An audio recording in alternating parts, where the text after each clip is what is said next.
Coach here. Today's episode got a little Santa background for you because we won't be here on Christmas Day. No. Next week. I mean, we could. We could. That's Come right. in. I dress in my Santa suit. Yes. Pass out some gifts to everyone. I'm kind of looking like Santa. You are. Just gotta dye my beard. Maybe you should dress up as Santa. I like it. So what are we gonna do today? Yeah. So today we're going to be talking about marketing budgets and also marketing planning, and this is for people at different stages, right? Yeah. We have businesses that are at their startup, ones that have some dollars together, and then ones that are doing really well, but they got to figure out how do they continue to grow. Yeah. So there's different ways to look at things, but I think there's a number of different things that everyone can benefit from, some kind of universals. We could talk a little bit about bootstrapping and some other things as well. Yeah, budgeting can be really hard, I think, especially for a startup if you're in that phase. You know, a lot of times we've even got a marketing budget calculator on our site, but it's based off of revenue. You know, it looks at different factors of, you know, what's the level of aggressiveness that you want to grow. It looks at your revenue, you know, how competitive is the marketplace, and then based off of that it can determine a percentage of your revenue that is, you know, kind of benchmarked in the industry. Yeah. But the challenge is, imagine you're a startup and you virtually have zero revenue and maybe you've gotten some capital. I think as a software company that can be very difficult to then determine what your budget is. Yeah. For sure. So and then it really has to break down to obviously what your goals are. You know, we've sat with a couple software companies and worked backwards. And so it's saying, you know, our investors expect us to get, you know, 5,000 paid users by, you know, 12 months in. And so then you start working backwards. And the way that you can do it is, you know, we look at something like, okay, if there's free trials, what percentage of people do we think will turn from a free trial into a paid account? Mm-hmm. And so let's say that's 1 out of 5, 20%. Yep. So if we need to get, you know, 5,000 people signed up, that's 5,000 times 5 is how many people we need into a free trial. So now we need to get 25,000 into a free trial, and then if you break that backwards, and you look at, you've got a number of landing pages and other ways people that go in, and let's say you have an average of a 10% conversion rate into free trials. So now we've got to multiply that by 10, the number of free trials we need, and we've got 250,000 people that we need to visit these landing pages. Yep. And then what you can do is you can step backwards and say, well, if we did that pure advertising, you know, to get 250,000 visitors, we would need to spend, you know, an average of $2 a click. So now you're talking that's a $500,000 budget just for the ads, let alone actually design the ads, setting up the campaigns, trying to optimize them, you know, optimize the clicks. And so now if you want to reach 5,000 users and those are your numbers, you can say, okay, well, that $500,000 ad budget plus probably another 250,000 to, you know, set it up and manage it. Yep. Now we've got, it costs us 750,000 to get 5,000. You can then take 750 and divide by 5,000 and know what your acquisition cost is. And that at least gives you a sense if you're starting at nothing. Yeah. Now the challenge is if you're starting at nothing, what you don't know are those numbers of, and the conversion percentage. Yeah, like costs. Is it 1 out of 5 that go into paid? Yeah. Is it 1 out of 10 that go from, you know, a landing page into a free trial? And I think the bigger challenge is probably when you're in the beginning, 10%'s aggressive for a trial conversion rate, unless your targeting is just crushing it. So what it sounds like to me is a lot of backward planning to figure out those steps. Yeah, absolutely. And that's why you have to be reasonable about, you know, what you expect to accomplish. Yeah. And you can break that down annually, quarterly, monthly is obviously, and the way we've done it before is, kind of, having a curve to it, because there is optimization that happens over time. And so you're going to spend a lot more money up front to get all this set up and organized with landing pages. And I think that's the biggest trouble for most companies is we call it, cost per acquisition. Well, in the beginning, before you've optimized anything and learned anything, and the fact that you have to set everything up, the cost per acquisition is ridiculous, and I completely understand that. But over time, once that initial setup, the cost spreads out over time, plus you've been able to optimize, your cost per acquisition should just, really come down significantly.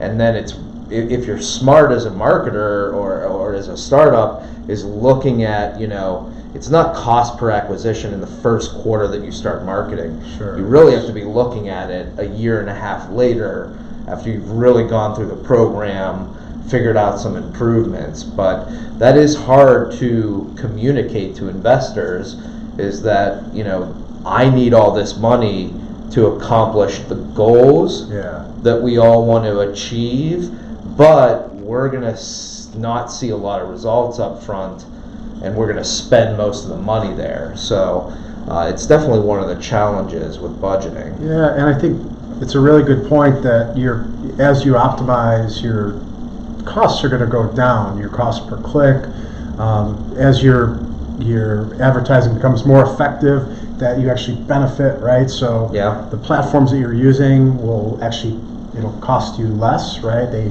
will allow you to bid on keywords and things and get cheaper clicks. So all of that pays off over time, but you have to be optimizing, you have to be split testing and consistently running better ads over time. And that's where it becomes challenging, is sticking with it, continually doing tests. A lot of people always, everybody talks about testing, but there's a lot of people that get frustrated with it. It takes time, it takes those dollars, it takes effort. You have to find the right hook, the right offer, all the variables that are in there. But like you said, it's more of a long-term outlook that you have to have when examining all that. It's good if you stuff create to know. that upfront budget and you've got this process, each of those steps really is a tweak, is how are we improving our ad targeting. I mean, that's a big one, is that in the beginning you're putting out a bunch of ads, but in most ad platforms you could start setting exclusions. So if I search exercise app, but I see that people are maybe searching exercise app with bicycle, and I don't sell bicycles, what I need to do is set an exclusion to say, if anybody ever puts with bicycles, I don't want my ad to show. Because they're not looking for because that. they're not, we don't fit their need. And so, a lot of times with advertising in the beginning, you don't know those exclusions. And so we're optimizing who we're targeting to, and that can be significantly helpful. The landing pages, which we just did a huge series about how you increase conversion on SaaS websites. And so you can go back and look at all those tactics to say, from testing to scannable content, multiple conversion actions, all of that stuff, to take a conversion rate that maybe starts at 1%, and how do you get it up to 6, 7, 10% or whatever we want to do. And then same thing with free trial into paid. We're about to start a whole series that is going to connect to that. We're going to be talking about retention, but part of retention is pushing people from free trials into paid accounts. And so it's really looking at each of those and how do you make improvements over time. But it is really hard, I think, up front to see how it all fits together and how you're going to do it. And even for a lot of companies that are doing existing marketing, obviously they wouldn't be researching whether our show or a company if they didn't think that it could be better. And so even if you've got some history, it doesn't mean it truly reflects what the budget should be, or the tactics, or even the numbers.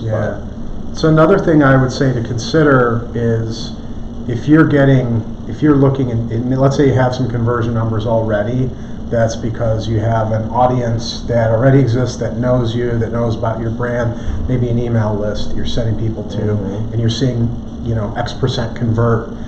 You can't make that assumption when you start to run cold traffic to brand new audience. Yeah. That's a mistake that I've seen before, that people are assuming that, it's going to convert at 7% because that's what's been happening. That's what happened with email, so then when we turn on ads, we're going to get 7%. But that initial audience knew the brand, knew the product, it was, let's say, targeted. Now it might be another way, it might be broad, and it might be a bad list, and maybe, but they're not going to be the same in most cases. So that's another mistake that you could make as far as an assumption up front that I think is important to realize. Yeah, and that's why I think we talk a lot about like micro-targeting and narrowing down the audience that you're trying to go after. And so really making sure that you understand, who are the best possible customers. We call them low-hanging fruit. Who are the people that we know have high demand for your product, really resonate with it, have the, money to spend, whatever the different factors are, because the last thing you want to do is turn this on, be so widespread that, you can burn through cash fast. Yeah. And so that's why it's important, I think, a lot of software founders that we talk to will come in and they have wide eyes. It's like, this product could be used for so many people, or even if it's narrow, it also could be for this. In the beginning, when we're determining our budget and we're determining our strategy and plan, it's better to narrow that down and really think about low-hanging fruit. Who are the best customers? Who's most likely to buy? And really understand that and focus our budget on that, because again, if we're predicating all of this off of these kind of, this is our goal and here are the numbers back, if you start with audiences that don't fit, it instantly destroys, any understanding of those numbers, or drops them low. Yeah. And even makes it harder for you to increase them. If you're trying to reach everybody, but you're trying to increase that conversion rate, it gets much harder because you're just not targeting the best people. Yeah. And so it's almost always better when you're trying to increase conversions, just get more focused. You can always have multiple narrow audiences and offers that apply directly to them, but getting really targeted. So you can speak. I think a big thing is we're seeing a lot, just personalization, right? 20, 30 years ago, everything people got from advertisers was broadcast, mass kind of, you saw the same things as me, as everybody else. And the world has changed. Yeah. There were, 3 major networks, right? Yeah. Back then. Nowadays, everything is about personalization. It's what Andy likes, it's what Tony likes, it's what you like. And so what we need to do is really the concept that you like to talk about, just the micro targeting and micro funnels and all of that. Well, the power today in budgeting too is that you can go out and find out numbers, especially for advertising. Yeah. You can go into tools and figure out what's the cost per click for certain key phrases, go into LinkedIn and understand here's what the cost is to reach a certain audience per week or per month. And so we can help predict that. I think one of the challenges for people in budgeting is probably looking at some of the longer term strategies, things like brand awareness, that don't necessarily show an instant bump, but do make a huge difference, because it is shown that if someone's heard of the brand before and they see an ad, they're more likely to click. But you may not see those brand awareness tactics like PR or event participation as being quick conversions. Yeah. Search optimization for sure takes a period of time, but once you do it, it pays off. Yeah. And so the hard thing in the budgeting process is it's easy to work backwards on those goals to paid advertising, but then when you start adding things like organic, social, and that, it gets a little bit harder to try and figure out how that fits in the budget. You can still do it, because if we have a 10% conversion rate on a landing page, well, if we're creating articles, we just say, okay, well, those articles need to drive 10,000 visitors to the page. So, how many articles and how much does each article cost, and how much traffic can we expect from that? You can work backwards, but it gets more complex. But I think the key is for people that they feel like budgeting can be an enigma and it's kind of a guess. It doesn't have to be, but it's also not cut in stone. I mean, we can't say, oh yes, if you spend $750 you're going to get X result. What we can say is, this is the result we want, let's work backwards, here's a likely budget that'll do it, but it all depends whether those numbers end up matching up or not. Yeah, that's why I think, we typically, when we work with our clients, we always tell them that we take an agile approach to our marketing so that we can continually observe what's going on and then adjust course as you go. You can make all the 2020 marketing plans in the world, but 2 months in, if there's some major change to something where it changes your numbers, your metrics, traffic starts to go down, cost per click start to go up, whatever, you got to recalibrate and say, hey, let's get back on track. Yeah, lead generation in sales is definitely a journey, not a destination, and it's a constant, let's find the right path. It's discovering a new world, and we've got to find our own direction. We may have to take some backtracks or move in a different direction to try and get around a mountain that's in front of us. And I'm just going to keep using analogies around nature and trying to find a path, because there's streams and there's clouds and all this craziness, rivers, and so that's how we think of marketing, is basically just like finding a path. Like you're dropped in the wilderness somewhere and you got to figure it out. Wilderness, yeah, exactly. Bear Grylls, that's kind of what I am of the marketing world. Just going out there. Yeah. What else about budgeting should we talk about? I was thinking planning. We've talked to a few clients lately. They've basically said, hey, we're at a point where we haven't been doing a whole lot of marketing, but we're ready to grow. So what can we do, like right out of the gate? What are a couple things that we could do? And so they don't want to do a whole bunch of things, but what should we do, Andy? And so we have to say, well, here's a couple things that you could be doing. And in most cases, we're pitching the idea of, you first have to have the long-term mentality, but then there's also things that you can do with more immediacy. And a lot of times those things can work together. So I know you did a seminar a couple months back and talked about using the different, how do you combine content marketing with SEO, pay-per-click, kind of everything in the digital marketing ecosystem. How do you get that stuff to work together? I think that's kind of where the answer lies in that. But I'll let you, what would you say to someone who's at that point? They're like, okay, we're finally at a point where we're ready to turn the marketing on, start to get those visitors, and we need to grow this thing, and 2020 is going to be the year. What would you say to them? Well, I think the first part is starting out with target audience. I mean, what I want to figure out is that low-hanging fruit, and then where they're at. Is this the type of product that people are searching for? We look at things like, and this is kind of some of those factors that we judge, but what's the level of demand for something like this? Is it very high right now? What's the opportunity? How competitive is the marketplace? Is this a want or a need type of product?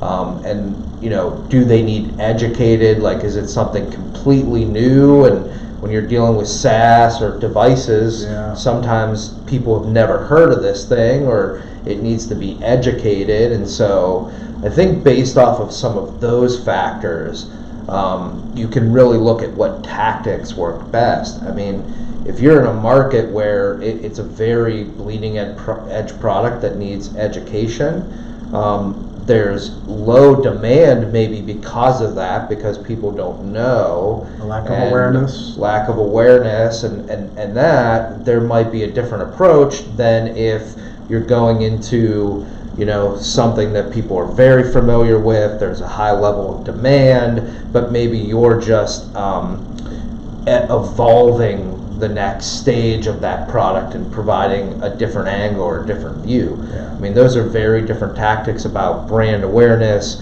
whether you use organic and search versus you have to do paid advertising, whether you want to get PR involved. And so I think it's really thinking about that. And Santa goes away.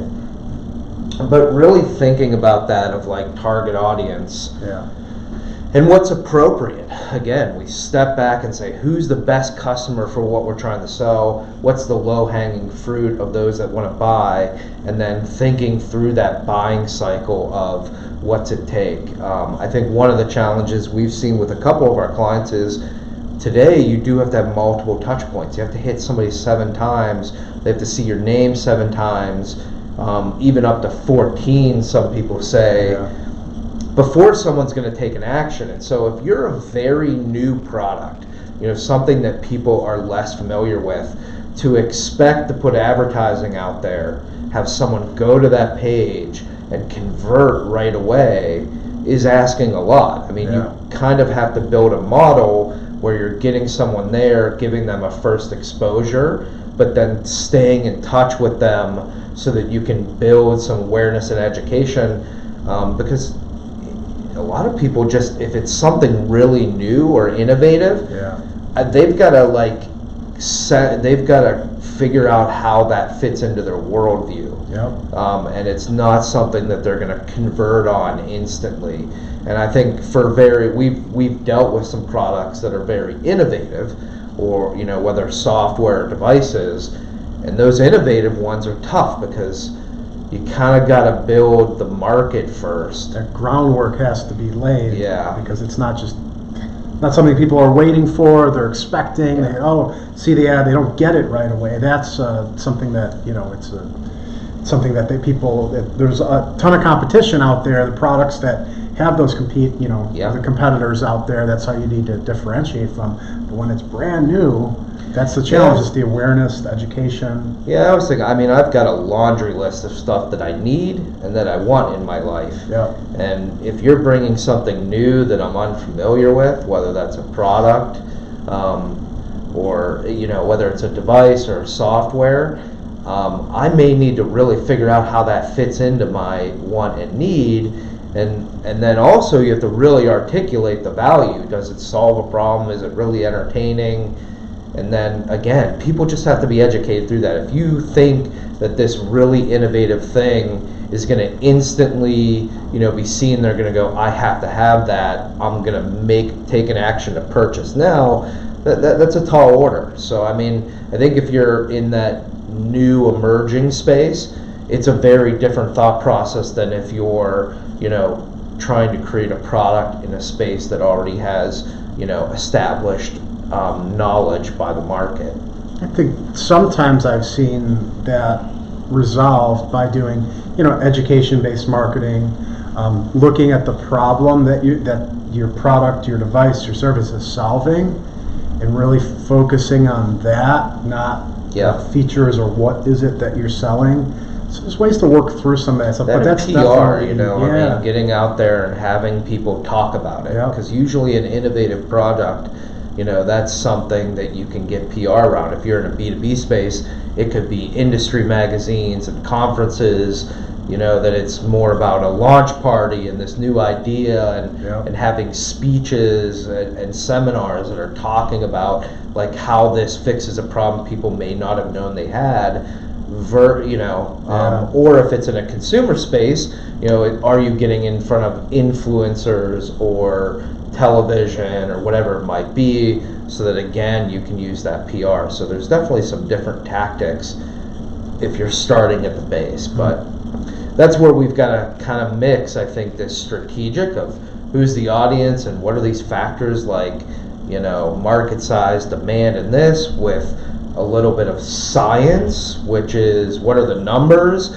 We want 5,000 and we've got a 20% conversion rate and a 10%. We work back to that. And then the art side of it, which to me is increasing conversion, because you have to think about, what's the psychology of how someone sees a message or a page and what is gonna, get them to take an action. And so how the kind of emotional side of it, of the feeling that someone gets and how the brand sentiment. Yep. So I think it really is that mix of strategy, data and numbers, and really looking at the math of it, but then also the creative and the art, and that side of it. And and you have to have all three really working together to start seeing results. And that's why I think marketing, it's like people think I'm going to create a product and it's just going to be magic that it gets out there. But there's a lot to, not just getting the first 10 customers, but how do you scale it to the next 1,000, 5,000, 20,000. So, yeah. A lot to think about. Yeah, it's good. Like, good stuff. Cool. Well, I think this was a fun conversation for the week before Christmas. When we come back from the holidays, we're going to be looking at a whole new series where we're going to have multiple episodes all about the same topic of how do you drive retention in software as a service. So that should be a good series. Absolutely. And, yeah. So what'd you ask Santa for Christmas? Well, I've been bad, so I didn't you even, expected yeah, it? I just I wrote that one understand. off for this year, and hopefully it'll do better next year. That's good. How about you? I was thinking a bag of lemons was what I really wanted. So I sent Santa, and I said, look, I love lemons. Can you just bring me a big bag of them? When Santa gives you lemons, what do? I make lemonade. All right. So that's right. That's what I like to hear. Okay. Well, thanks, everybody. We enjoyed chatting. We hope you have a happy holiday, whatever holiday that you like to enjoy, and just have a nice couple of weeks. All right. And we will see you guys next year, when we're talking retention on our next series. So take care, everybody. In the year 2020. All right. It's here. See y'all.